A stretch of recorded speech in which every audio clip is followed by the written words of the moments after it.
What is good, wrestling fans? It's Black Couch Booking here with a brand new video. If you're new to the channel, please subscribe. If you're old to the channel, please watch all of my old videos, the entire videos. No skips, no skips, no skips. Anyway, man, we're here with a brand new video, and I want to talk about why I can't fall in love with AEW, why I haven't fallen in love with AEW since it's been out. You know, I'm talking about the good, the bad, the ugly, everything. But like I said, if you're new to the channel, subscribe. And if you're old, like the video so we can push this out for the people. But if I'm gonna do this, I need to get in my mode. I need to turn into Mr. Couch. How I turn into Mr. Couch? Gotta crack me open a bottle of wine. So let me put y'all down for a second.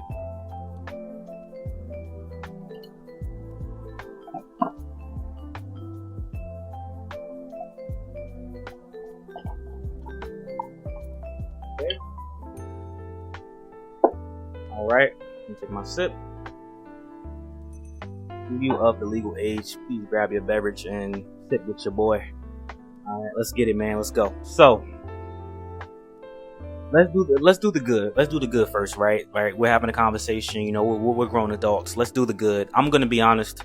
One thing I do like about AEW, or I've liked, is that it's been the place of redemption arcs, I would like to say. A lot of ex-WWE stars have transitioned to AEW, and it has really worked out for them. My boy Swerve is a world champion, something I never thought I would see. I was following this guy since he performed in the NXT Combine. You know, that's where I first discovered Bianca Belair, Montez Ford, and, you know, superstars like that. So when I saw Swerve, I was like, man, this guy's super athletic. He's a real athlete. And since then, I was following him, and I liked what he did with, you know, I was about to say the Hurt Business. I'm tweaking. Look, the liquor already hit. Nah. But what he was doing with Hit Row, that's when Hit Row was at their peak.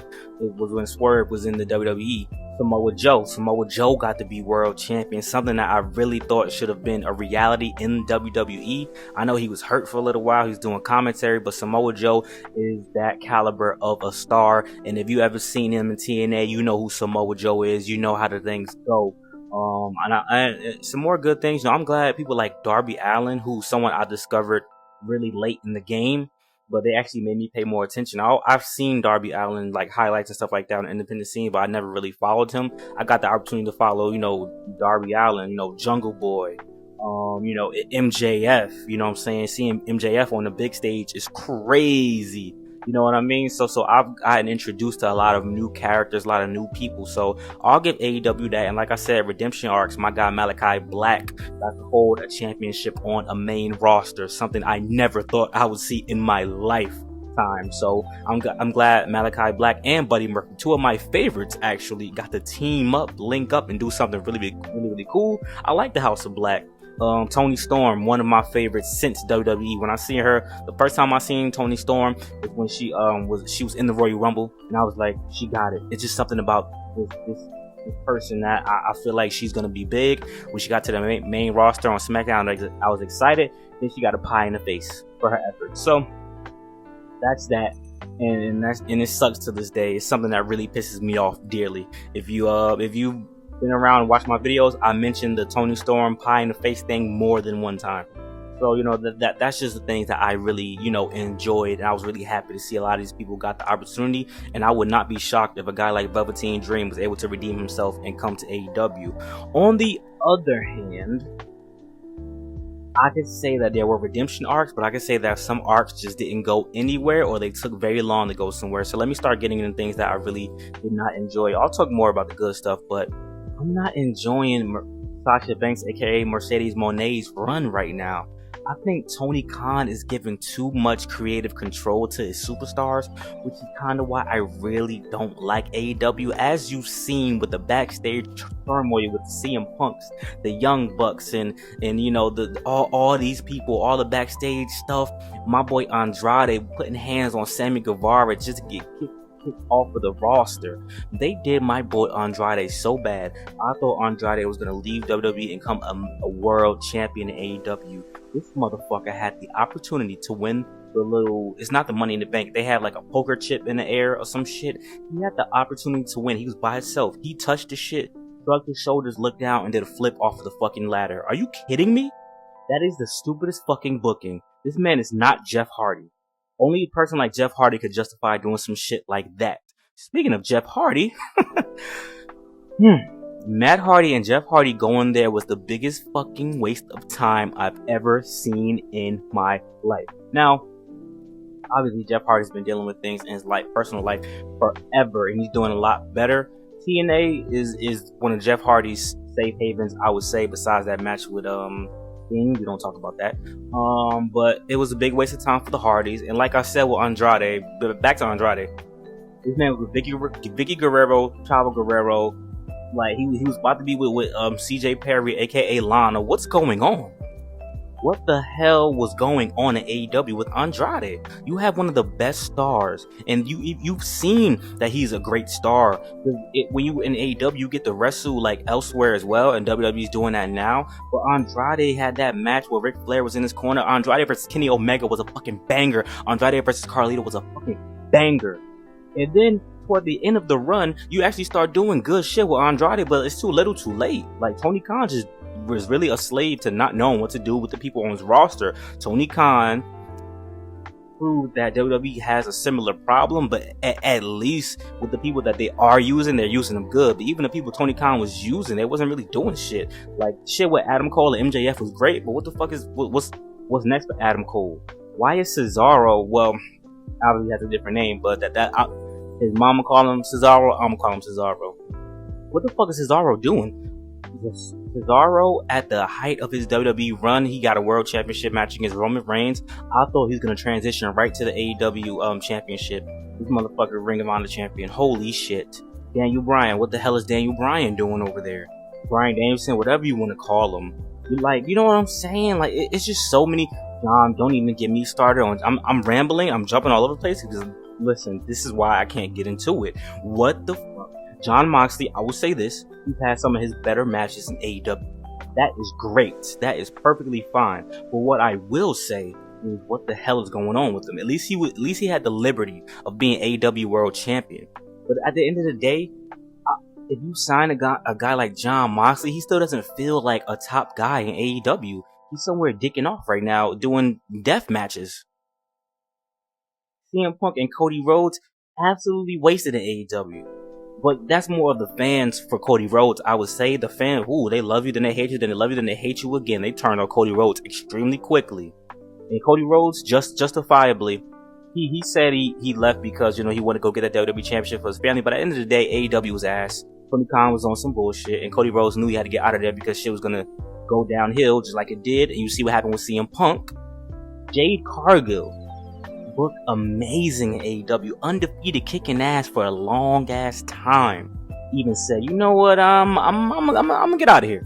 Because at the end of the day, even though AEW was my first introduction to Jade Cargill, you can argue that her run in WWE is way more significant. Even not having a perfect win-loss record, she's more. And it's not just because it's WWE that she's more recognizable, more of a star. AEW wasn't promoting her the best that they could have promoted Jade Cargill, in my opinion. Jade Cargill should have transitioned from that mid-card title to the women's, the top prize in the women's division. Obviously, she was more green in AEW than she is in WWE. She's gotten a lot better in the ring, a lot better on the mic, in my opinion. But at the end of the day, if you're going to push her that far, you might as well push her all the way up. With that being said, good thing for AEW that I like, mid-card women's championships. Women in AEW, I think the women's division of AEW has a lot more opportunities than the WWE. They still suffer from bad booking, and because you're giving a lot of stars too much control. Mercedes Moné, I don't think she should be having all this creative control. I'm going to be completely honest with you. Her and Britt Baker are about to cook two of my favorite women in all of wrestling. And Tasha Banks / Mercedes Moné, don't get it fucked up. She's still my favorite, but I haven't liked what's been going on in AEW. I don't like the character.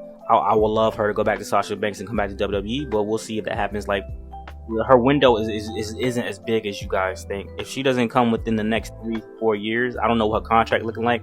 I don't think there's going to be a point of her returning to WWE, even though people nowadays wrestle until they're like damn near 50 plus. But I don't think it's going to be in the cards. Like, time's going to pass her. But I don't like what's going on.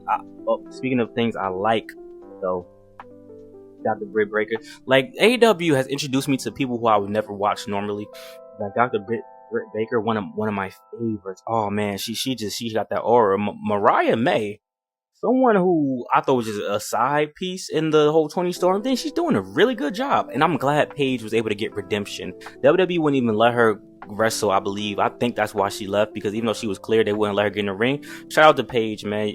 However you feel about her, I don't really like what she's doing at AEW. I don't like what she's done thus far, but at the end of the day, she is someone who really changed women's wrestling for the better moving forward. She was a part of the women's evolution/revolution, whatever you want to say. Paige was a big part of that, so shout out to Paige. I don't like what they've done with her thus far. I think Lana, aka CJ Perry, is being wasted in AEW. I really think she could be a top tier manager, because of her annoyingness that she, can be on the mic.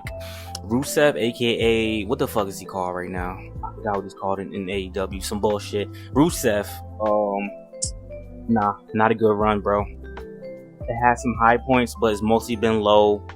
Rest in peace, Luke Harper, aka Brody Lee. He benefited greatly, man. I wish he really could have relished in that role. Definitely would have been the AEW World Champion. He was killing it, man. Shout out to him, man. Rest in peace, man. And hopefully his son will make something happen.